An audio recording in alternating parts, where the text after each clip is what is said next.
Tubahaye mwiriwe bakunzi b'ikiganiro umuntu muzima kandi namwe abafasha akaje ko guteramana n'imbonesha kure heritage kuri no mugoroba. Reka twongere tubahe ikaze ko muri kano kanya mwashimye gukurikirana ikiganiro umuntu muzima gisanzwe gica kumbonesha kure heritage mukaba mukigezwaho na bene so canke abavukanyi banyu abavuga butumwa bwiza bw'ikanguro n'ubugorozi. Dushimiye Imana rero kuri no mugoroba ko yongeye kuduha karyo ikaba ishimye ko tuganira kandi twizeye ko abadukurikiranye mutari bake hirya no hino aho imbonesha kure ya heritage ishobora kugeza ama image. Rero wo muri kumwe kuri no mugoroba ni Nduwimana Jean Bosco. Nizera ko basanzwe badukurikirana atari ubwa mbere iryo zina baba baryumvise canke ishusho baba bayibonye kuri television. Uno musi rero twashimye ko tuza kuganirira hamwe kubijanye ni bidufasha mu buryo bw'impwemu kuko ikiganiro intombero twihaye no kugira ngo umuntu abe mu muzima haba mu buryo bw'impwemu cyo bitalo bien-être spirituel, haba mu buryo bw'ubwenge cyo bitalo bien-être mental, haba no mu buryo bw'umubiri byo bitalo bien-être physique. Nayo mpamvu kuba dukurikirana keshi twigisha ibifasha abantu mu buryo bw'umubiri no kuvuga ibishobora kubagirira neza mu byo bafungura mu byo banywa, ariko kandi nitwibagira ko iyi mibiri iguwe neza biba bikwiye ko n'imitima y'abantu igubwa neza. Ibyo navyo tukabikomora mu ijambo ry'Imana, ariko kandi n'ubwenge bw'abantu canke ubwonko bw'abantu bukwiye nabwo kuba butunganye biciye mu nyigisho zitandukanye abantu bashobora kuronka. Rero kuri no mugoroba muri yo ntumbero dufise tugiye kurabira hamwe ijambo ryanditswe muri Bibiliya kuko ijambo ry'Imana riratubwira ngo dukunde kwiga duca ubwenge, ngo umuntu ni byiza ko akunda inyigisho agaca ubwenge. Iri jambo ry'Imana ritwungura ubwenge, ritwungura ubumenyi, rituma umuntu abaho afite ico yimariye nico ashobora kumarira abandi. Rero ni muri iyo ntumbero tugiye kwigira hamwe ijambo ritubwira ngo ikiruhuko Imana yahaye umuntu. Tugiye kurabira hamwe iryo jambo uwo mutwe w'icigwe tubwira ngo ikiruhuko Imana yahaye umuntu. Rero ijambo ry'Imana Bibiliya riratubwira ibiruhuko bigera kuri 2 Imana yahaye umuntu byanditswe mu ijambo ry'Imana mu gitabo cy'ubutumwa bwiza bwa Matayo, ubutumwa bwiza Yesu yigishije kandi twese twizera ko ari ukuri kandi tugomba kwigisha kandi umuntu wese afite umuhamagaro wo kwigisha. Haratubwira ngo mu gitabo ca Matayo igice cya 11:28 haranditswe ngo nimuze kuri jewe mwese abananiwe n'abaremerewe ndabaruhura. Iri ni jambo naryo tubona ko ririmo imvugo yo kuruhuka canke ririmo ikiruhuko. Ni jambo ryavuzwe n'umwami wacu Yesu Kristo, arivuga ari mwisi aribwira abantu abona ko bananiwe kandi baremerewe. Ibyari bibananije ariko ntabwo ari mizigo bikoreye, ntabwo byari ibikorwa byinshi bakoze kuri uwo munsi yarivuga, ahubwo byari ibyaha biba mu mitima y'abantu.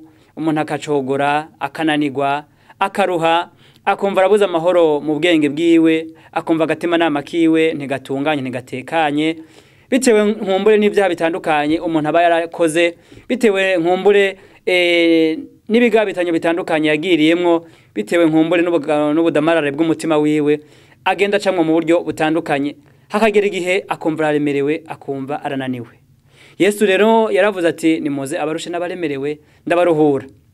Iri jambo ryatugaragariza ko Imana yaduhaye ikiruhuko cyo mu buryo bw'umwemo canke mu buryo bw'umutima, aho umuntu agomba kuruhurwa no kwizera no kwakira Yesu nk'umwami n'umukiza wiwe mu bugingo bwiwe. Ico ni kiruhuko cyo mu buryo bw'umutima canke mu buryo bw'imwemo umuntu wese agomba kuronka, ariko akakironka binyuriye mu kwizera amaraso ya Yesu yamenekeye ku musaraba ikaruvari. Niho honyene umuntu agera kumva araruhutse mu mutima, niho honyene umuntu agera akumva ivyari muremereye akumva biramuvuyeko, nkuko tubibona ku bakunda gusoma igitabo c'ingenzi c'uwitwa mu Kristo yari yikoreye umutwaro w'ivyaha, ariko uwo mutwaro ngo ageze ku musaraba ikaruvari ngo amaze guhanga amaso umusaraba ngo uwo mutwaro wamuvuyeko.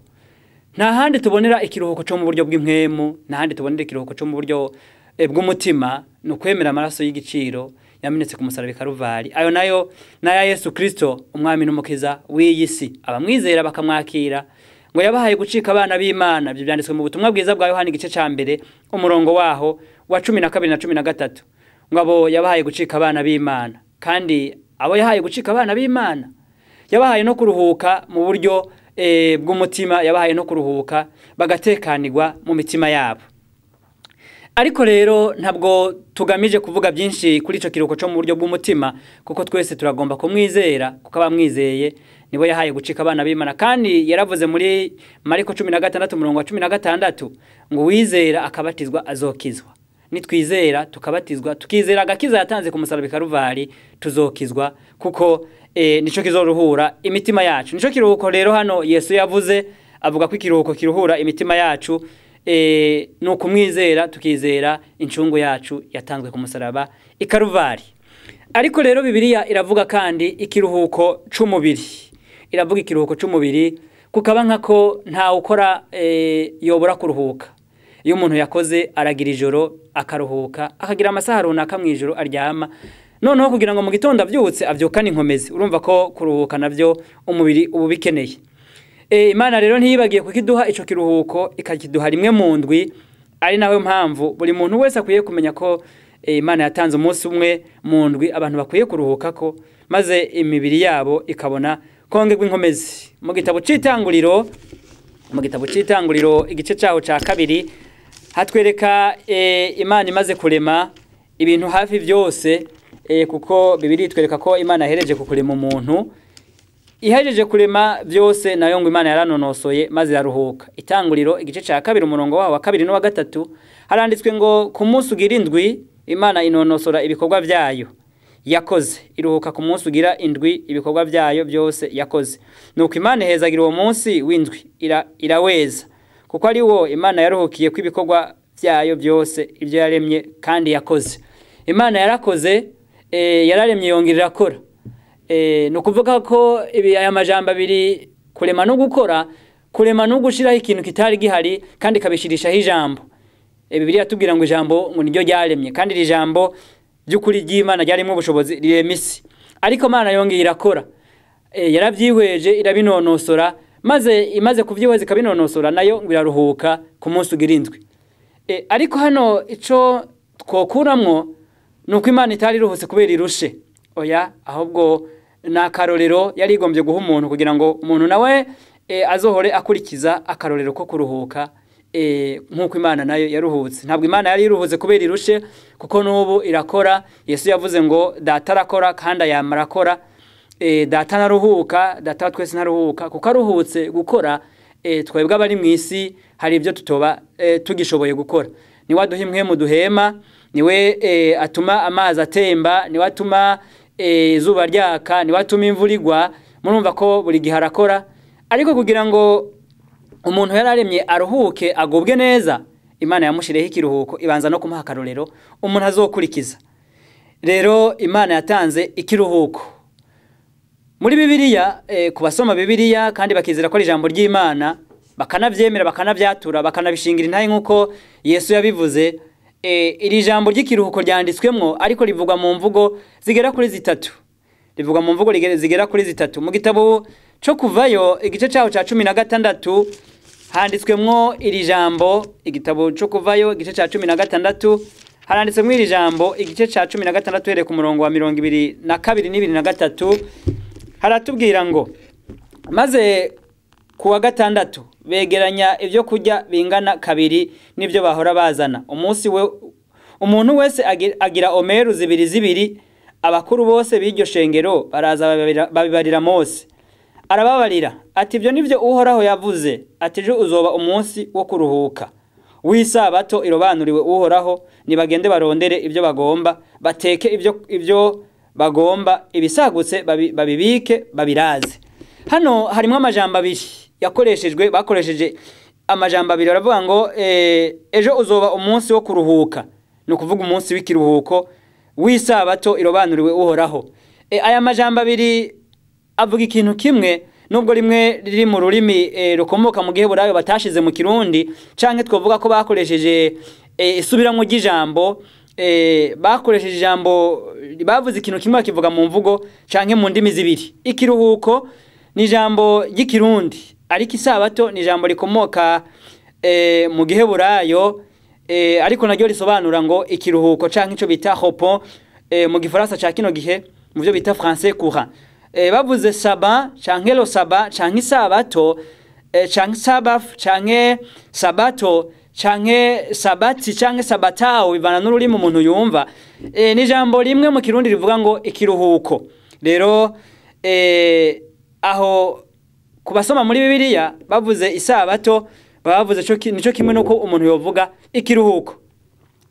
Iri jambo kandi bitewe nuko abantu basenga mu gitabo c'Ivyahishuriwe Yohana igice ca mbere umurongo w'icenda n'uw'icumi hatwereka ko Yohana yagiye ari mu bugaragwa bw'i Patimosi, yagiye muri mpwemu, ariko ngo yagiye muri mpwemu ku munsi w'Imana. Bibiliya itwereka ko Yohana nawe yagiye muri mpwemu ku munsi w'Imana, aho abashize mu Kirundi muri Bibiliya yacu y'Ikirundi bakoresheje ngo ku munsi w'Imana nari muri mpwemu. Byumvikana ko kurikirana Bibiliya Yohana yagiye muri mpwemu ku munsi w'isabato, kuko mu gitabo cyo kuva igice cyaho ca 20 umurongo w'8 gushika ku 11 haravuga ko Imana yavuze ngo isabato muze muziriza isabato, mwamwe bibuka kuruziriza umunsi w'isabato kuko ari umunsi wanje je uhoraho. Uhoraho niyo Mana, ni citiranwa c'izina ry'Imana. Tuvuze Imana tukavuga uhoraho, tukavuga umwami, ayo mazina yose yerekana Imana. Rero umunsi w'Imana Yohana yagiyemwo muri mwemu ni umunsi w'isabato canke no ku munsi w'ikiruhuko. Aho ni mu gitabo c'Ivyahishuriwe Yohana igice ca mbere umurongo w'icenda n'uwa10 niho tubona ko yagiye muri mwemu ngo ku munsi w'Imana. Rero Imana ntiyagarukirije aho ngo itange ikiruhuko nkuko nayo yari yagiruhutse, ariko igashima kuvyandikisha mu Bisirayeli. Yarahavuye mu nyuma ibigira itegeko muri ico gitabo co kuvayo 20 umurongo w'8 n'uwa10 gushika ku 11. Ariko ndasoma mu gitabo co gusubira mu vyagezwe, Mose asubiramwe amategeko akasubiramwe Abisirayeli mu gice ca 5. Turabona ko nawe yabubibukije ko uyu munsi w'ikiruhuko bagomba kubitondera, kuko Imana yari yawutanze kugira ngo ibi neza ku muntu, ntabwo ari neza ku Mana, kuko ntaco umuntu yokora kugira ngo Imana ubuyigire neza, ahubwo iyo dukoze bigira neza twebwe abantu. Gitabo cyo gusubira mu vyagezwe igice ca 5 umurongo waho wa 12 haranditse ngo uze witondera umunsi w'isabato kugira ngo uwuziririze nkuko je uhoraho Imana yawe nabikugeze. Mu minsi 6 azabe ariyo ukoreramwo ibikorwa byawe byose, ariko umunsi ugira indwi niyo sabato yanje je uhoraho Imana yawe. Ntukagire igikorwa na kimwe ukora kuri wo, wewe ubwawe canke umuhungu wawe canke umukobwa wawe canke umugorano wawe canke umugoranokazi canke umugoranokazi wawe canke inka yawe canke indogoba yawe canke ibitungano byawe ibyo ari byo byose canke inyambukira aba iwawe, kugira ngo umugorano wawe n'umugoranokazi wawe babone kuruhuka nkawe. Hano hatwereka ko Imana imaze kura Abisirayeli muri Egiputa yabahaye amategeko 10. Iri tegeko ry'isabato ryagira kane mu mategeko 10, kandi dusanzwe twemera nk'abakristo kandi atuyoboye. Ariko irya kane ryo Imana yari bahaye nk'umunsi kugira ngo uwo munsi wame ubibutsa ko ari Imana yabakuye muri Egiputa, ibashiriraho umunsi wo kuruhuka. Icitonderwa canke cyo kumenya nuko mu bigirwamana byasengwa muri Egiputa, mu bigirwamana byasengwa n'amahanga azungurutsa Abisirayeli, turavuga nk'ibigirwamana nka Moleki yasengwa n'abanyamowabu, n'izindi mana nka za Ashiteroti zasengwa n'abamaleki, n'izindi zasengwa n'abafilisitiya. Izi mana basenga ntabwo zari zishoboye gushiraho umunsi wo kuruhuka, ahubwo yari ishoboye gushiraho umunsi w'ikiruhuko yari Imana yo mwijuru. Muri kahise kubakurikirana kahise tubona ko ubwami bw'Abaroma nibwo bwari bufise ibigirwamana byinshi bitandukanye, kuko buri munsi basenga ikigirwamana. Nko ku munsi wa mbere w'imisi basenga izuba, ibyo bita gusenga izuba canke ibyo bita gusenga ikigirwamana zuba mu bwami bw'Abaroma.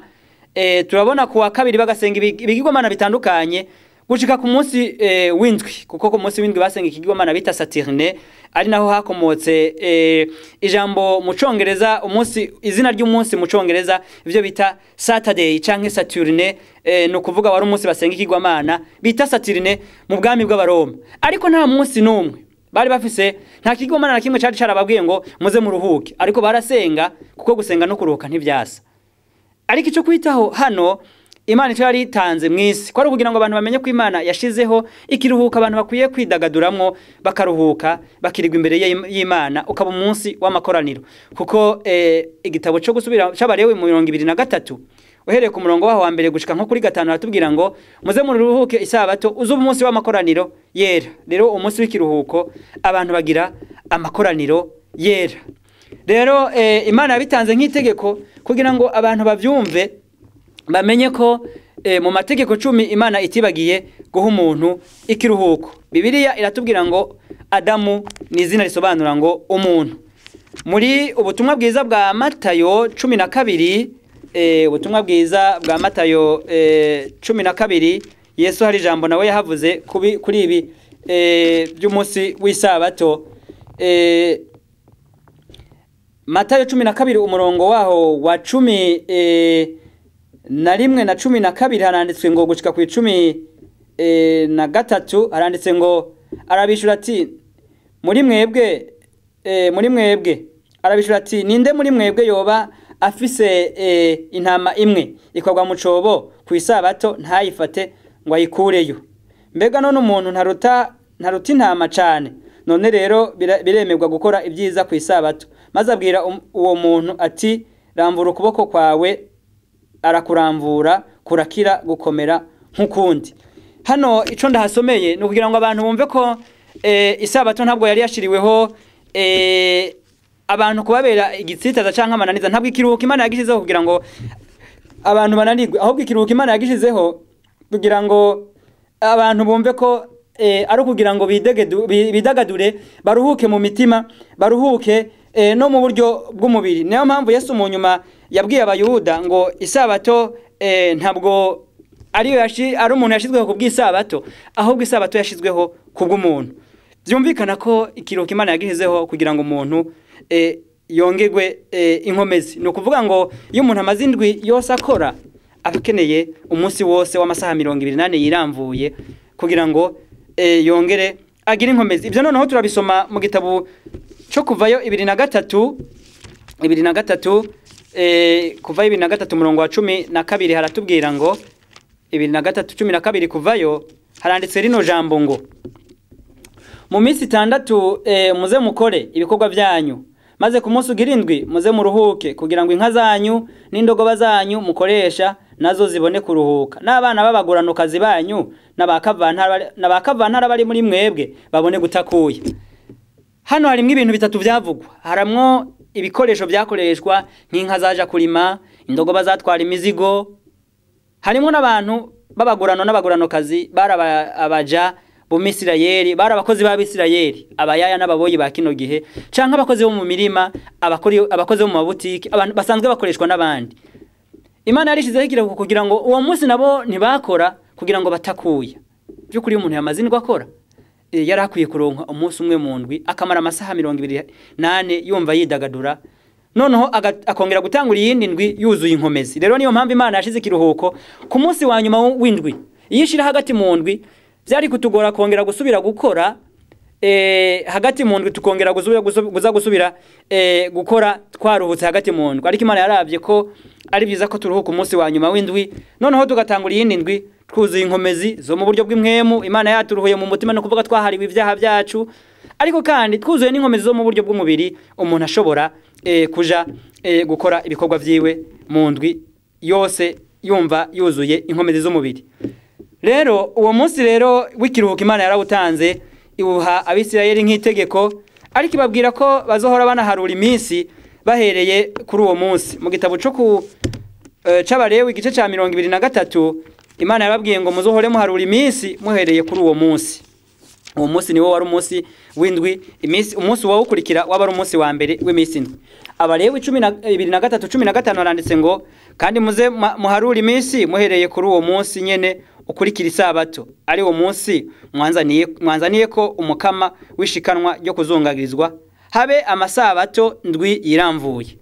Hari iminsi mikuru y'imigenzo y'aba mu Bisirayeli, ariko kugira ngo batore umunsi wa mbere w'indwi Imana yababwiye ngo muze muharure muhereye ku munsi ukurikira isabato. Noneho bagaharura bakamenya ko isabato umunsi ukurikira isabato waba ari umunsi wa mbere w'iminsi indwi. ivyo tubibona noneho neza mu butumwa bwiza bwa Matayo 2:8 umurongo wa mbere. Yesu amaze kuzuka amaze gupfa akazuka, turabona ko yazutse ngo kuwa mbere w'iminsi indwi. Haranditswe ngo Matayo 2:8 haranditswe ngo umunsi w'isabato ushize kuwa mbere w'iminsi indwi umutwenzi ugomba gutambika Maria Magdalena na Maria wundi baja kuraba imva. Yesu amaze gupfa akashigwa mu mva, yari yababwiye ngo inyuma y'imisi 3 nzozuka. Ariko ku batabizi bibwira ko yoba yarapfuye kuwa gatanu akazuka kuwa mbere. Oya, ahubwo yapfuye kuwa gatandatu azuka kuwa mbere. Ntabwo yari gupfa kuwa gatanu ngo azuke kuwa mbere. Yapfa kuwa gatanu yari kuzuka ku isabato. Yapfuye vendredi kuwa gatandatu, kuko kuwa gatandatu ntabwo ari beshi nkuko babizi ntabwo ari samedi, ahubwo kuwa gatandatu ahubwo ni vendredi, kuko vendredi ni jambo rikomoka mu rurimi rw'ikilatini, ariko harimo amajambo abiri. Kuwa gatandatu abaroma basenga ikigwamana bita Venus canke cyo bita Venus mu gifaransa, nkumbure mu kirundi kiragoye gushaka mu kirundi, ariko uwo munsi wari umunsi wo gusenga ico kigwamana bita Venus, niho havuye vendredi. No kuvuga vendredi c'est le jour do Dieu bita Venus, canke no munsi w'ikigwamana mu baroma bita Venus. Uwo munsi rero wari wa gatandatu w'indwi niho Yesu yapfuye ko, uwo beshi kubahimbaza Pasika bita uwa gatanu mweranda. Ariko Yesu yazutse kugira ngo abantu bumve ko Yesu yapfuye kuwa gatandatu ari vendredi, nuko yazutse ngo ku munsi wa mbere w'iminsi indwi, ngo kuwa mbere w'iminsi indwi kare mu gatondo. Kare mu gatondo ku isabato yarayirangiye, no kuvuga ko isabato yari yarayishize yabaye ku munsi w'indwi samedi. Uwo munsi wa mbere w'iminsi indwi ucukurikira isabato ni dimanche, kuko kubahimbaza Pasika barazi ko dimanche isanzwe iba Pasika isanzwe ishika ku munsi wa dimanche. Rero Imana ikiruhuko yatanze cyo gishika samedi, gishika samedi niwo munsi w'ikiruhuko. Kubasoma ibitabo bitandukanye nko mu gitabo cy'ubutumwa ubutumwa bwiza canke injiri, basobanuye ko isabato ngo ari umunsi wo guhimbaza Imana mu bayuda ngo washika kuwa gatandatu wubu. Mu banditse ico gitabo mu gitabo bita inkuru nziza ya Yesu Kristo canke injiri, kubakunda kuyisoma muze musome muri ico gitabo mu rupapuro rwaho rw'124 bariko barasigura ijambo isabato, bariko baravuga amajambo yanditswe muri Luka canke muri Mariko, ni hamwe muri ico kigabane kimwe muri ivyo bibiri. Barasiguye ngo isabato wari umunsi washika kuwa gatandatu wubu, ngo ariko ari wari umunsi wo guhimbaza Imana mu bayuda. Urumva ko ico kiruhuko Imana yari yaratanze cyo cashika kuwa gatandatu wa kino gihe. Ariko Imana imaze kugitanga ntiyagarukirije aho, kuko abantu bakwiye kumenya ko iby'Imana yatanze yabitanze nk'itegeko. Ni vyiza ko abantu babimenya ko ikiruhuko Imana yatanze umunsi w'Imana canke isabato ari rimwe mu mategeko 10 Imana yahaye abantu kugira ngo bibabere ikiruhuko, bigirira inyungu twega abantu, ntabwo bigirira inyungu nini cyane Imana, ahubwo twigisha tuba tugaragarije Imana, nuko tuba tugaragaje ko gusa tuyumvira. Rero ku munsi wa mbere w'iminsi indwi byumvikana ko Yesu nimba yaramaze iminsi 3 mu mva, iyapfa kuwa gatanu ku munsi ugira gatanu w'indwi yari kuzuka ku munsi w'indwi ku isabato. Ariko kubera ko yapfuye kuwa gatandatu byabaye ngombwa ko amara wa gatandatu wose mu mva, n'umunsi w'isabato awumara mu mva. Ariko umunsi wa mbere w'iminsi indwi arazuka, kuko mu butumwa bwiza bwa Luka 2:4 ho hatwereka ko ngo bamwishe ngo wari umunsi wo kwitegurira isabato. Haranditse ngo Luka 2:3 umurongo wa 54 haranditse ngo wari umunsi wo kwitegurira isabato igira ishiki. Birumvikana ko Yesu yapfuye ku munsi wo kwitegura isabato, kandi isabato bayitegurira kuwa gatandatu. Aho rero ni vendredi kino gihe. Aho turahimutse abantu nibumve ko ikiruhuko Imana yatanze yahaye umuntu gishika gushika ku munsi witwa wa gatandatu wubu, ariko niwo munsi w'indwi nyakuri, niwo munsi w'indwi mu rukurikirane rw'uko Imana iharura, nkuko twabonye ngo mu Balewi 2:15 umuze muharura iminsi muhereye kuri uwo munsi ukurikira isabato. Umunsi wa mbere rero nkuko Bibiliya itubwiye ku munsi wa mbere w'iminsi indwi ntivyahindutse, haracari dimanche kubasoma ibitabo bitandukanye muze musome igitabo cy'umwanditsi umwe yitwa Jean Paul Popard, n'umwanditsi umwe w'umufaransa yararongoye umugwi w'abanditsi banditse igitabo bita Dictionnaire de religion. Niwe wasiguye ngo ijambo ngo isabato ngo ni ijambo ngo rigaragaza ko wari umunsi wo guhimbaza Imana ngo mu Bisirayeli ngo ukabashika ngo kuwa gatandatu w'ubu le samedi actuel ngo niwo munsi w'indwi w'ukuri. Rero aho ntitwirirwa turahateba, ariko kwara kugira ngo abantu bamenye ko ikiruhuko by'ukuri Imana yari yaratanze mw'isi abantu bakwiye kumenya ari gishika kuwa gatandatu w'ubu, ari naco bita isabato canke umunsi w'Imana. Rero uwo munsi hari imigisha tugomba kuronka ariko binyuriye mu kumvira amategeko Imana yatanze. Mu gitabo ca Bibiliya mu gitabo cyo kuvayo mu gitabo cyo kuva igice ca 31 umurongo wa 12 haranditse ngo kuvayo 3:12 haratubwira aya majambo akurikira. Kuvayo 3:12 haranditswe ngo Uhoraho abarira Mose ati kandi uzobarire Abisirayeli uti nimuze mubure kuziririza amasabato yiwe uti kuko ari yo kimenyetso hagati yiwe namwe uko ibihe by'urunganwe rwanyu bizogenda bikurikirana kugira ngo mumenye ko ari we Uhoraho yama abeza. Isabato ni ikimenyetso cy'ukwezwa, nico cambere umuntu akwiye kumenya ko hambavu yo kwezwa n'amaraso ya Kristo, ariko ayo maraso ya Kristo atweza twabanje kwemera amategeko y'Imana, kuko atweza adukura ko kw'ivyaha. Kuko isabato ni itegeko ni rimwe mu mategeko 10 umuntu ashobora kwica nkuko twica rya ntugasambane, rya ntukice, rya ntukabeshe, rya ntukibe. Rero hano batubwiye ngo ni ikimenyetso kiri hagati y'abantu b'Imana nayo, kandi ngo kugira ngo abantu bamenye ko Uhoraho ari watweza. Ijambo ry'Imana ratubwira ngo ubeze mu kuri, ijambo ryawe ni ryo kuri, Yohana 17 umurongo wa 17. Ariko kandi twezwa n'Imana kubwo kumvira amategeko yayo. Ico ni ikintu cambere cyo kumenya no kumenya ko Uhoraho yashizeho isabato kugira ngo tumenye ko ari we atweza. Ikigira kabiri nico kimenyetso kigaragaza ko iyo dusenze tuba dufise ubwishingizi ko twumviwe. Ibyo byanditswe mu gitabo c'Imigani 2:8 umurongo w'9 ahavuga ngo iyo umuntu yicugutwe ngo ntiyumve ibyagezwe ngo no gusenga kwiyo kuba igisesema kubuhoraho. Rero iyo twumviye Imana tubigaragaza mu kumvira amategeko. Ica gatatu turonka mpwemu yera. Yesu yasezeranye ko nitwitondera ibyagezwe nawe muri Yohana 14:15 ngo tuzoronka mpwemu yera. Rero isabato kuko ari rimwe mu mategeko 10 tugomba kuyitondera kugira ngo turonke mpwemu yera. Ikindi twemerwa n'Imana n'abanyamahanga tutatwemerwa n'Imana ngo iyo tuzirije isabato, byanditswe muri Yesaya 56 umurongo wa 6 n'uw'indwi. Icanyuma dusezeranirwa kuzoronka ijuru ari ryo rizoduha kugira ubwishingizi bwo kuba mu bugingo budashira. Ivyo byanditswe muri Yesaya 58 umurongo wa 13 na 14 aho bavuze ngo nitwaziriza isabato ngo tuzoronka ishamvu ya sogokuruza wacu Yakobo. No kuvuga ko tuzoragwa ubugingo budashira. Ntabwo ishamvu bavuze ari Palestina rizokomorerwa mu buryo bw'isi, ahubwo no kuronka ubugingo budashira tukagera mu ijuru.